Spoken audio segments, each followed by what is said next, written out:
Hi, this is Matthew Robert Payne. This is the parable of the rich man and Lazarus. We pick it up in Luke 16 verse 19. There was a certain rich man that was clothed in purple and fine linen and fared sumptuously every day. But there was a certain beggar named Lazarus, full of sores, who was laid at his gate, desiring to be fed with the crumbs which fell from the rich man's table. Moreover, the dogs came and licked his sores. So it was that the beggar died and was carried to the angels to Abraham's bosom. The rich man also died and was buried, and being in the torments of Hades, he lifted up his eyes and saw Abraham afar off and Lazarus in his bosom. Then he cried and said, Father Abraham, have mercy on me, and send Lazarus, that he may dip the tip of his finger in water, cool my tongue, for I am tormented in this flame. But Abraham said, Son, remember that in your lifetime you received your good things, and likewise Lazarus evil things, but now he is comforted and you are tormented. And besides all this, between us is there a great gulf fixed, so that those who want to pass from here to you cannot, nor can those from there pass to us.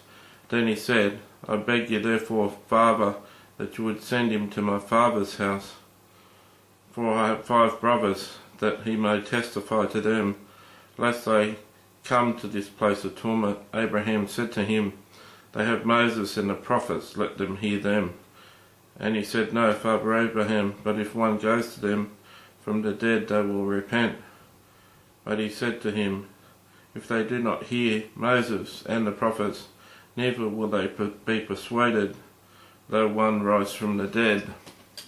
I came out here 3 hours ago ready to go on with my parables of Jesus.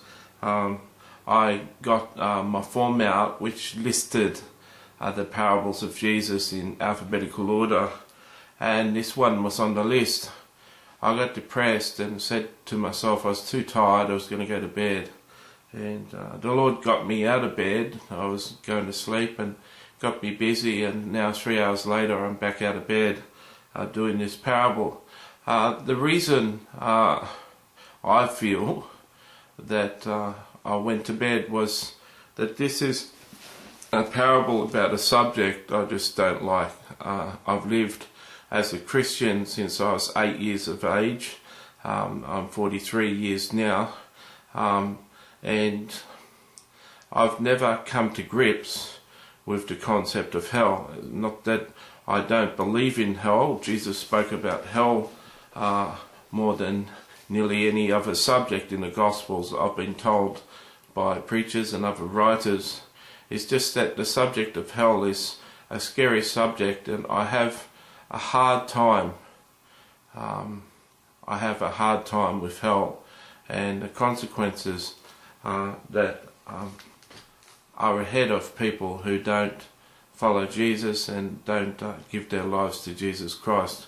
But seeing as we're doing parables of Jesus, and it's my job to explain them in simple terms, let me pick up a couple of points that I'd like to illustrate or bring out some meaning a little bit more. There was a certain rich man. In verse 19 it says, there was a certain rich man who was clothed in purple and fine linen and fared sumptuously every day. Jesus said in the Gospels that it's harder for a rich man to enter the kingdom of heaven than for a camel to pass through the eye of a needle. Now, some people say that there was a needle gate in Jerusalem, and for a camel to get through it, it had to go through on its knees, and you had to remove everything from its back. This would take humility and a lot of control. Camel would have to want to go through that gate. Other people have said there existed no such gate, and Jesus was talking about a literal sewing needle and saying it was near impossible. So whatever school of thought, Jesus stated that it was very, very hard for a rich man to go to heaven. And so this man was rich. Often in life, when you have a lot of resources and you're wealthy and prosperous, you seem to have no need for God.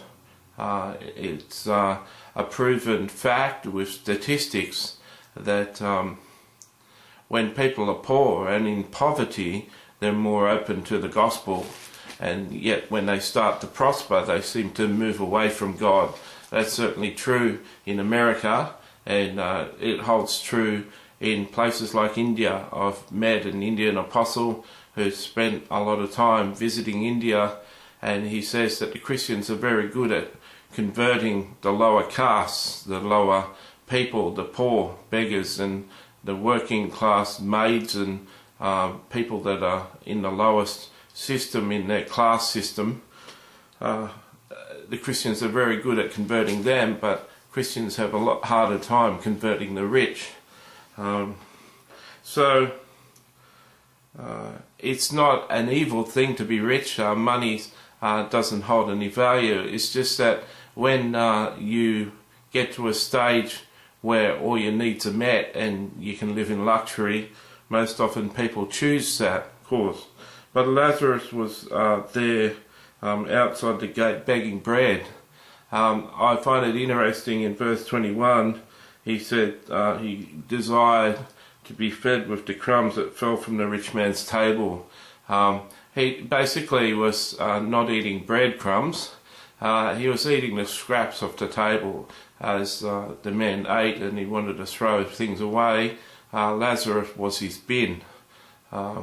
You'll remember the Phoenician woman, the woman from another culture, said to Jesus, even the dogs get the scraps off the table, when she wanted her daughter to be healed and wanted a miracle of Jesus, who said that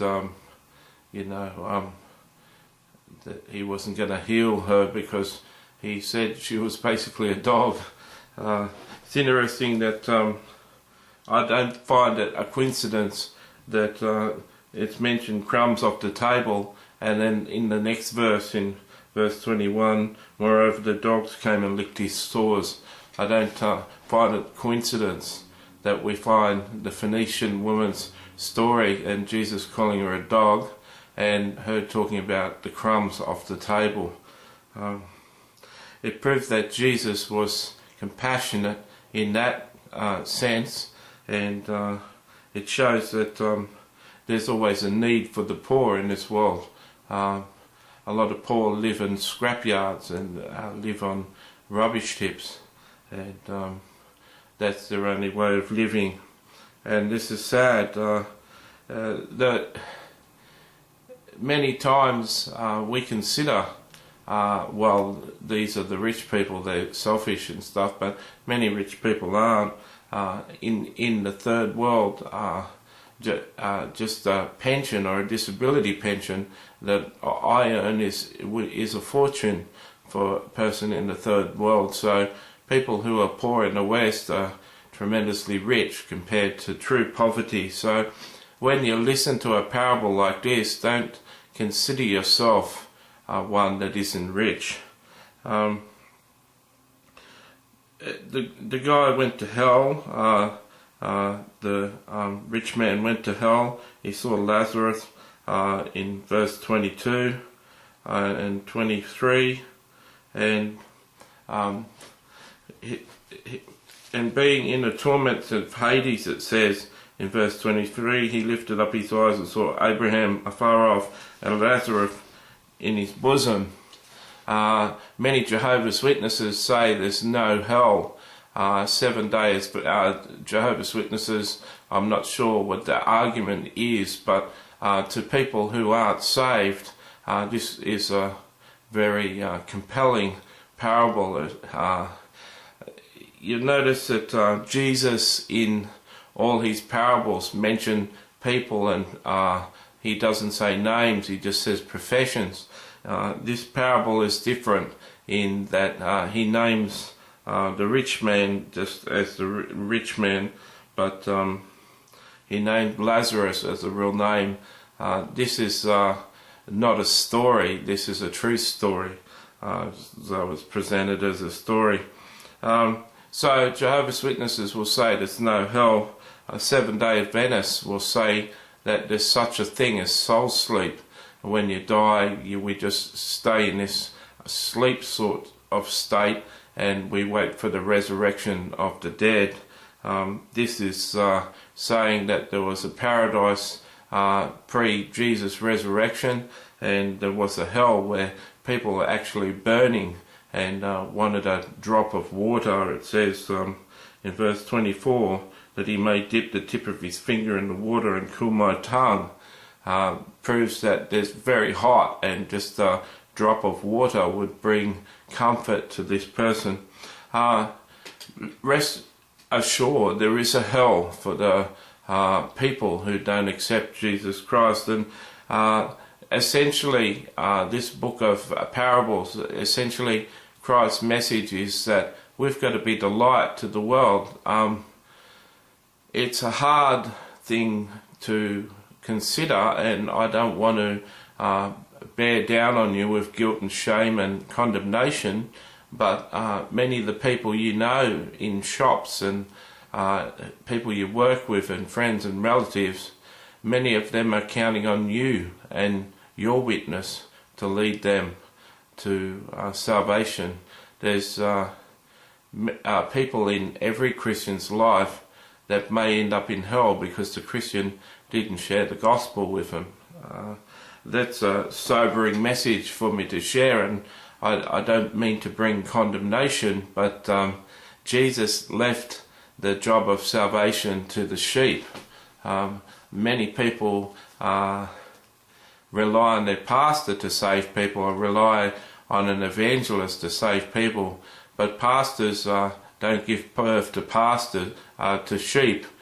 Sheep give birth to sheep. It's natural for sheep to give birth to sheep, and it's natural for sheep to go out and evangelize their friends.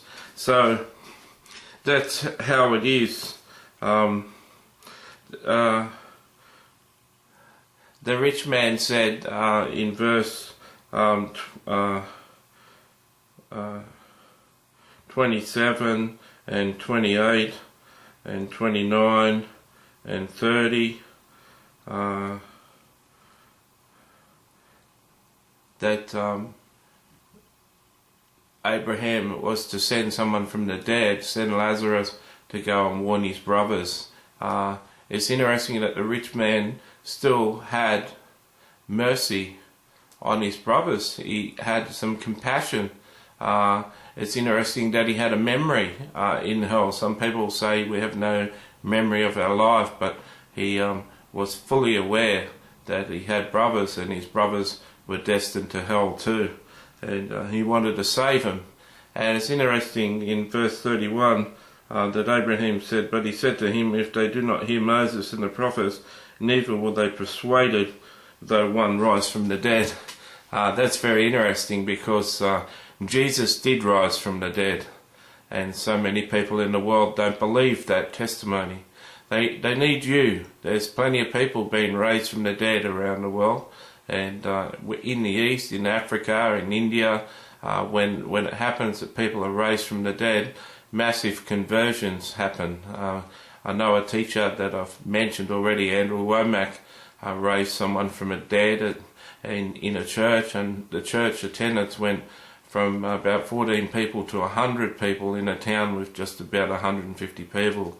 Raising people from the dead always causes revival, and it's possible to do. So it seems that it does have an effect on people, but people are subject to receiving Jesus or rejecting Jesus, and Jesus wants us to be the lights of the world. He wants us to reach out to people. This is a very sobering subject. I'm not sure if you can see that I'm not my happy self, and I pray that you share this book of parables with friends that aren't saved.